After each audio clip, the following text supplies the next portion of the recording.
Talk about the history of video games, there's a couple games that you have to talk about, like Pong and Pac-Man and Super Mario Brothers, that really influenced the entire video game industry. And Xevious is one of those titles.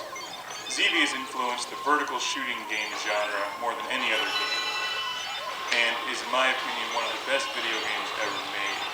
And incredibly challenging, frustrating, and enjoyable all at the same time. This game was released in 1982 and has fortunately seen a comeback on Xbox Live.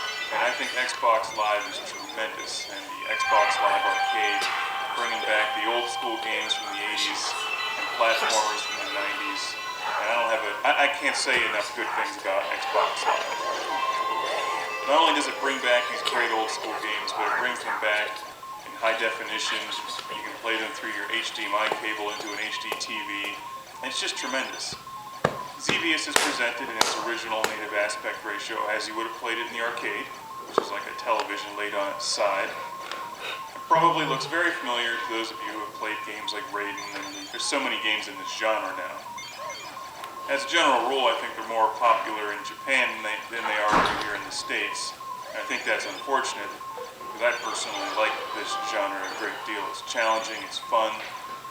As you know on this show, I love being a lone, daring starfighter against countless enemies and impossible odds on a questionable, vague mission that usually doesn't matter anyway. Because what's the point of this game is to get through it, to have fun, to rack up points, and to shoot things and watch them blow up. Xevious came out in the arcade in 1982 and has since been seen on game systems like the Atari 7800 and the NES.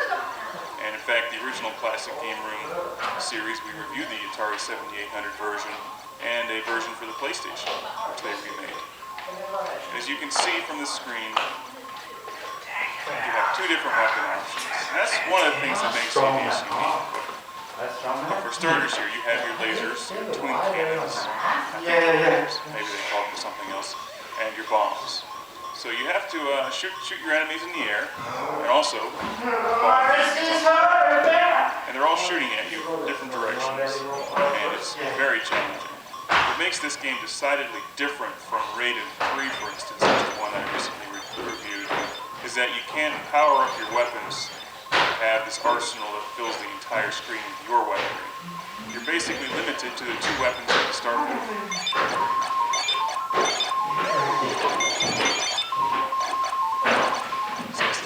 So instead of getting that massive, huge shotgun burst of red bullets that most vertical games have, or a special weapon that you can blow up and then eliminate all enemy fire when it's about to kill you, you really have to rely on some serious skill in dodging the enemy fire. Now, I generally forget the story of Xevious. You can find it online, I'm sure. But you do encounter a couple bosses as you continue on in the game. And wave after wave of enemy. The variety of enemies changes on you. And my favorite part of this game, something I've loved since I was a kid and played this on my Atari 7800, is those spinning metal plates that come at you. And at the time, those were just amazing. That kind of graphics in a video game was just unbelievable.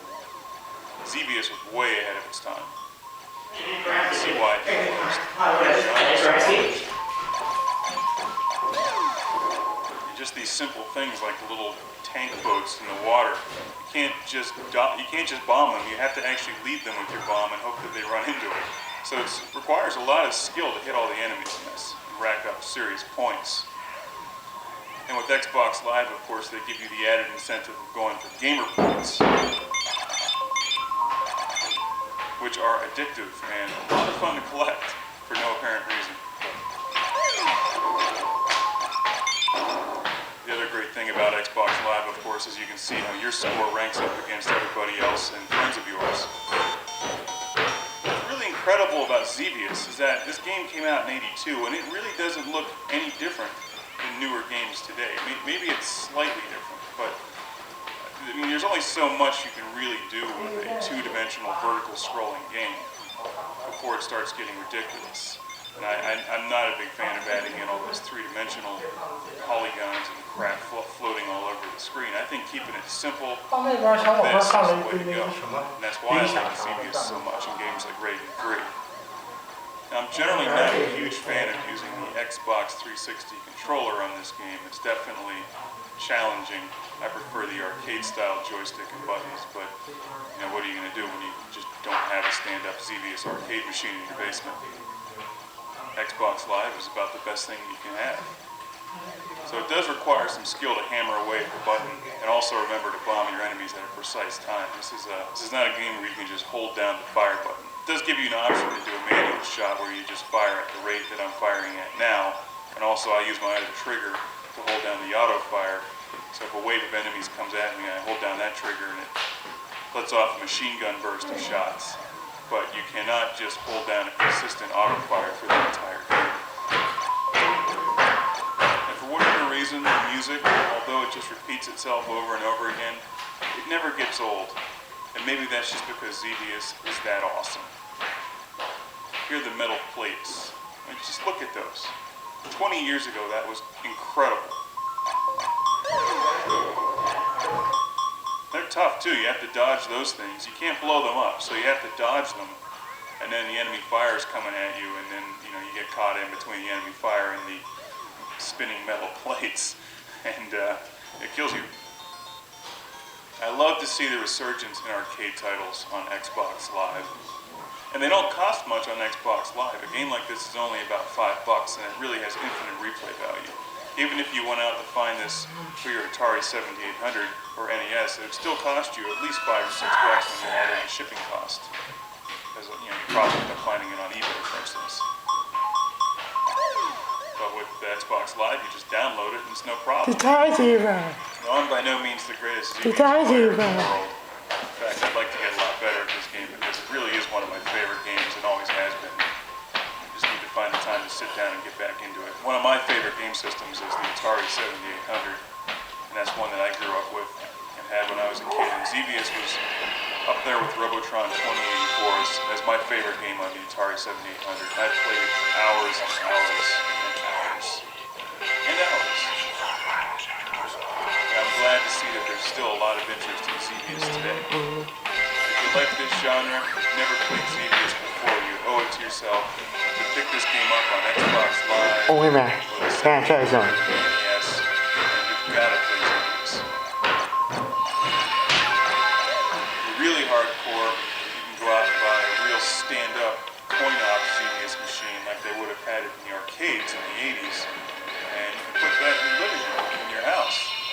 And your wife can come home and be like, "Where's all the furniture?" Well, I put it outside because we got a Xevious machine. And she may start to get red and mad at you.